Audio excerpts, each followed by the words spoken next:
Thank you. Thank you very much. It's my great honor to introduce Mahbouba Seraj, Afghan women's rights activist and executive director of the Afghan Women's Skills Development Center. Mahbouba has become a powerful voice advocating for the women of Afghanistan who, since they've been back under Taliban rule, has had their hard-won rights severely oppressed. When the Taliban returned into power in August of 2021, Mahbouba refused to leave. Despite the pleas of the US military and embassy for her to evacuate, as she is a US citizen, she decided to stay with her staff and her girls. She now runs the last remaining shelter, women's shelter for abused women in Afghanistan. For this amazing work, Mahbouba was nominated for the 2023 Nobel Peace Prize and was also recognized as one of Time magazine's most influential people of 2021. Mahbouba, it's a genuine honor to have you here today. Thank you so much. Let's give a little bit of context to your story. You were born into royal lineage, but you spent 26 years in exile after fleeing the Afghan communists in the 1970s. You later returned to Afghanistan in 2003, meaning 20 years ago now, to work with the women of your country. That's right. Tell us about the work that you do and these women that you care for. Thank you so much. Thank you for inviting me here. Thank you for all of you being here, especially the young generation of the new entrepreneurs of the world. I am so honored to be amongst you. And I want you to take this world to a place which is very different from this one. I've been always, how shall I say, involved and aware of what was going on in my country, always. It was not something new to me at all.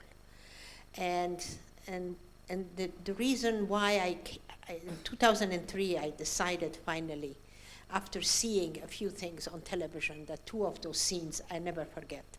One of them, it's in this movie also, is killing that woman inside the stadium when they shoot her in the back of her head. I think you saw that.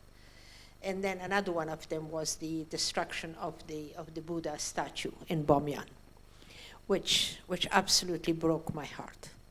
Because in this stadium and also in the Buddha statue in the Bamyan, I used to go there as a young girl and as a woman later on and really enjoyed it. And it was one of the treasures of my country also. Bamyan, the statue, was a treasure. But it was blown into pieces. So when I saw all of that, and especially this picture, and then I promised myself that I'm going to go to Afghanistan and try to help the women there any way I could. So I packed up and I packed 2 huge bags full of medication, and I rented my house, and I sent my dog to I had a dog then also, and I sent my dog to Wichita, Kansas with a friend, and I came to Afghanistan. And from the day I entered into that country until today, I haven't stopped working for the women, defending them, for the women and children of Afghanistan, being their voice, raising their voice, educating them, getting attention to their needs, whatever they needed, giving them access to whatever it was necessary for them to make a better life in Afghanistan. So that's what I've been doing. And then in 2021, when the Taliban came, and then they asked me whether I wanted to leave Afghanistan. I said no. Number one, because I love that country very much. And all of the years that I was in the States, and it's not that I'm being ungrateful. I was really very happy to be there. But United States was not my country. I did not feel at home. But being in Afghanistan is an entirely different ballgame. Let's talk about that moment you described, and that fateful day of the 15th of August 2021, which is now known as the fall of Kabul. Right? It was during the US withdrawal in Afghanistan, and on that specific day, the Taliban took control of Afghanistan. They rolled into the city at absolute lightning speed. They caught the world by surprise. There was panic, there was chaos. Afghans were rushing to leave the country. They were withdrawing all their life savings. Western missions were closing down. You were there. Tell us about it. Tell us about the chaos that ensued at that moment. It was, I cannot tell you what, really explain to you what happened. In a matter of 24 hours, I saw a democracy that we all worked so hard for 20 years for it. The world did collapse completely. It was completely gone. And I'm like thinking, dear God, what is this? Is this because it was so breakable? Is this because it was so false? Is this because it was not the right thing really for Afghanistan? What is it? But it disappeared completely. And what was 24 going hours. through your mind in that moment? You know, at the time of chaos, it's just like, and I'm looking and I'm wondering, oh my God, what is going to be next here? And by the way, at that time, when the beginning of it, the Taliban were not really inside the city of Kabul. The Taliban were everywhere else in Afghanistan, but not inside the city. Because inside the city on 15th of August, there were still, you know, the foreign troops, the Americans, everything. So I'm thinking, okay, what is going to happen when they come? What is going to happen? I mean, right now, this is the chaos that is going on. And then they arrived. But thank God, for whatever the reason, whatever, I guess it was the prayers of some people. I guess, I don't even know, or the God, or Allah got really kind to us. I don't know. But we did not see, you know, rivers of blood running the streets of Kabul, which was so possible for all of that to happen, but it didn't. But then, you know, a whole lot of other things, you know, started. Not at the beginning, but slowly and slowly as the time went by. We all face defining moments in our lives, I think. And when I look at your story, that specific day was such a big test of your commitment to Afghanistan and your commitment to your cause. And I think that's something that's really, really important. We all face, obviously not to the extent that you have, there are always moments in all our lives and our journeys and our challenges where our character and our commitment to what we are doing gets tested. That's and right. that day must have been a test for you. Absolutely, absolutely. Yeah. In that day, I made a promise to myself that I'm not going to leave my sisters and my daughters, because most of them are at the age of my daughters, you know, a lot of those girls, and a lot of the women of Afghanistan. 20 million women, and 20 million women, although a whole bunch of them left, you know, not, you know, with their husbands and families, but not all the 20 million women have left Afghanistan. So what's going to be happening to the ones that they are there? And who's going to be looking after them? Who's going to be the voice of reason in this country? What is going to be happening here? And because I cannot tell you what the kind of changes that happened in Afghanistan after those first 24 hours, and then later on. It just went on changing, and the whole thing took entirely a different life form to itself, really. And that was another experience for me, to actually watch it and see what happens. So that's why it is so important, it's becoming so important to me, that whenever something happens in this world and whenever we do something, the first 48 hours of it is the most important, as far as, you know, making decisions, as far as not only that, after 48 hours, maybe the first few months of it. So you can actually change things. After that, you really cannot do it. Well, one of those moments you were mentioning is actually, you could see it in documentary. It was in March 2022, right, at the beginning of the school year. Yes. And you could see that the excitement, the hope was all there as people were excited. The young girls were excited to Absolutely. go back to school. 90 minutes into class, the Taliban announced that they were banning schools for secondary children. That's right. Citing security risks and improper uniform, but it's been the case ever since then. That's right. What impact did that moment have on the girls of Afghanistan? It destroyed them. I really, really can say that. It destroyed them. It broke their hearts. I cannot tell you how many heartbroken young girls and young women are in that country. And for the life of me, I don't know how to help them. I don't know what to do. I mean, there are schools that have been offered, but that is also extremely difficult. Because, for example, in my organization, because of just a few tablets that were given to me to be given to the students at the university level, the Taliban actually literally closed my office. And they came and they were looking for me. Now, just in those days, I happened to be in the States because I had to see my doctor. And then when I came back, and I keep on asking them, what on earth have I done? What is this big, huge criminal act that has happened from me, that has taken place by me, that you want to close my office? Why? And there's no answer. There's no answer for that. And so you can imagine that as far as the education is concerned, if they find out that they're really, underground schools and the girls are studying and all of that, God only knows what will happen. What happens to a society when women are not educated? Right now, we have young boys, age of 11, 12. And these young boys are seeing, they're getting educated, but they're also, madrasa influences, so there is a lot. And I'm not saying that religious education is bad. Religious education is very good, but it has to be really thought of. It has to be planned, how to be with the rest of the education. And they are seeing these girls, they are these boys, they're seeing how their mothers and their sisters are being treated, not in their own families, but outside, on the streets, in Kabul, in the city, by the government, by the media. And then the fact that their rights are taken away from them, every single one of them, for God's sakes. The right to go to a public bathhouse to wash yourself, that has been taken away. The right to go to sit underneath the shade of a tree in the middle of the summer with your family inside a park, that's been taken away. The right to go to a clinic with somebody, to go and see a doctor if you're not, escorted by a mahram is taken away. How do you explain to a young girl that she finished the 6th grade and now she's going to enter the 7th grade, to tell her that it's finished? She cannot do that anymore. What am I going to say to the girls of Afghanistan? What am I going to say to all of these young women? Keep on living, go on living, life is okay, everything is going to be fine.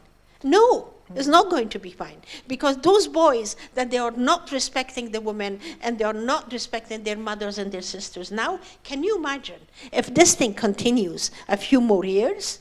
What is going to happen to a whole generation of very young people in my country is actually has a big number of population which are young. Yeah. What we are going to do.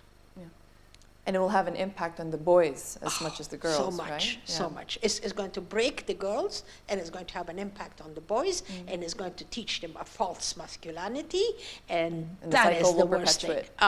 That is the worst thing, There used to be 27 women's shelters in Afghanistan, and now you run the last one. Yeah. But actually, contrary to what one might assume, they were not actually closed by the Taliban, am I right? Exactly. Why did some of them close down? Most of them closed down? Yeah, most of these shelters closed because the people who were running the shelters, when they found that it was dangerous for them, they closed the doors of the shelters. They sent the girls. I don't know what they did with them, because a bunch of them are with me. I took them in my shelter, but the rest of them, they sent them to their families or whatever, or that's what they said that they did. But it was. I'm sorry to say, it was such a lack of responsibility by them, honestly. And most of them left Afghanistan, didn't they? Yeah. And then they left Afghanistan, they left everything. Because everyone who could did, except for you, apparently. Except for me. Except for you. Since the Taliban seized control of Afghanistan, Afghan women, exactly what you've been describing, have just been subjected to a cascade of announcements restricting their employment, their education, their travel, their deportment, and all different aspects of their public life. And yet, you are allowed by the Taliban to run your shelter, and you are a woman. Yeah. So how do you manage that? Well, there was something that I learned about the Taliban. And I learned that from the very beginning. Taliban they're not going to challenge somebody that is not afraid of them. If you don't show fear, truly, honestly, they back up, or they want to listen to you. Okay. And because I didn't have anything to be fearful of, I haven't done anything wrong. I haven't taken the money of Afghanistan that was not mine. I haven't been a corrupt anything in that country, but I've worked for all of those years. I didn't have any fears. So when the Taliban came to my shelter, and I do remember they came at night at 10 o'clock. So when they came, they wanted to look at, to what is going on. I said, this is a shelter for the abused women of Afghanistan, and has been here since 2003. and we have been helping the women. And the women to us are as important, and they are so much a part of our lives, and I feel responsible in keeping them safe like you do as the men of Afghanistan towards the women. And I said, I'm not going to give up that. I really am sorry, I'm not. It's not the first thing that they always say now to the women of Afghanistan, oh, you're all prostitutes and these are all bordellos. It's like, excuse me? No, that's not what it is. We are not all prostitutes, for God's sakes. And these are not, brothel houses. So, but that's exactly how they accuse you. And at one point, that night, there was a guy from the security section that came and he had a gun in his hands. And I was wearing the same abaya that I'm wearing in this show. I was wearing that, and I stood in front of him, and there was a room behind me with the girls. They were so afraid. And when the guy came towards me, and he said he wanted to go and check that room, and I stood in front of him and I opened my arms. I said, the bullet from that gun has to go through this heart first before you could put a foot in that side. Wow. To go and see that. Wow. And I said, I can promise you that. And the guy, I swear, must have seen it in my eyes that I was 100%, and I was exactly going to do that. Wow. That is something incredibly impactful. Yeah.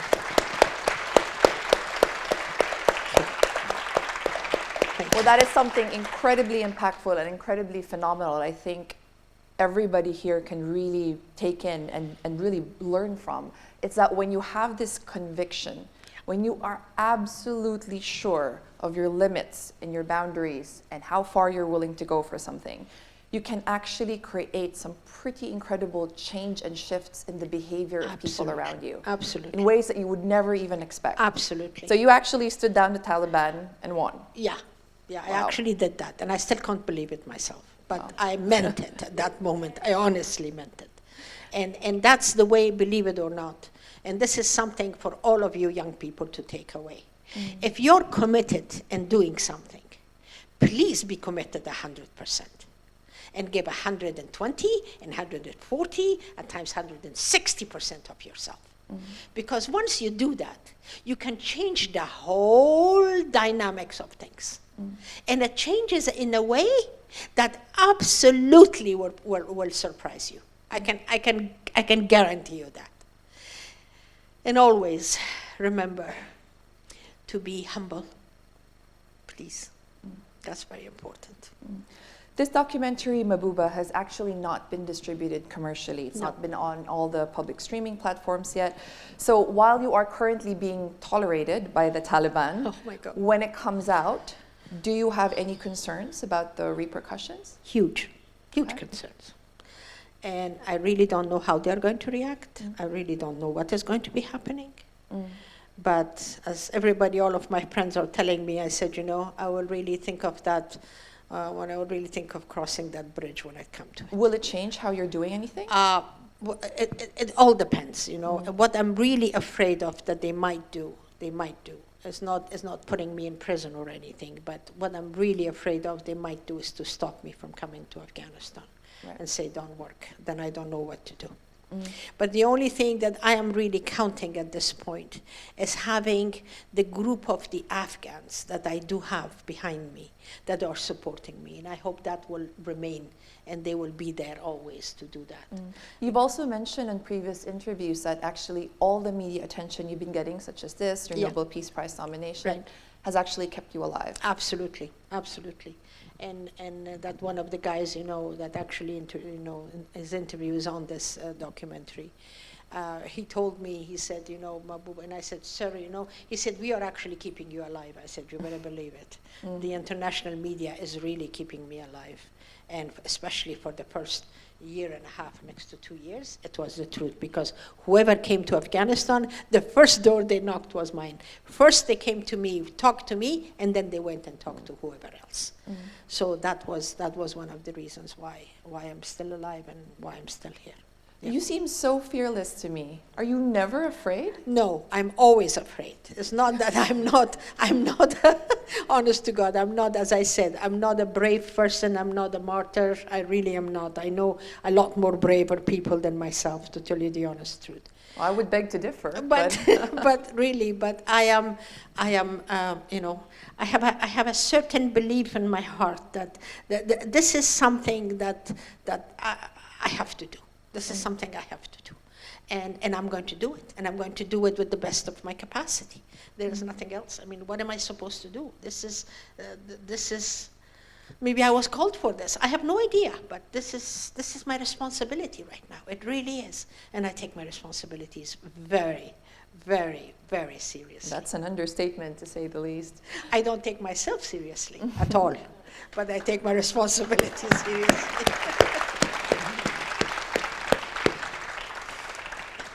What gives you hope in the future? What keeps you fighting? Obviously, there are your girls that you're fighting for, but what gives you hope? The young generation. Like all of these people here? All these people. They really do. So They to really this do. room of talented and driven younger people, everyone, they're not all activists, but they all are trying to make an impact through their lives and their work. What is it that you want to leave them with? Find really what you're in love with, what you absolutely love to do, and do that. And do that. And then don't worry, the rest of it will happen. Do it with all of your power. Do it with all your commitment, with all your love, with all your effort. And then leave the rest of it in the hands of whatever you believe in. That's it. And keep on living your life. That's all I can say. That's really beautiful. Thank you so much, Mahbouba. You're very welcome. Honestly, it's a real honor for me to be here with you. Thank you, Tamara. And I think it is such a privilege for people here too. Thank you. I am so honored. I am so honored. I'm so honored.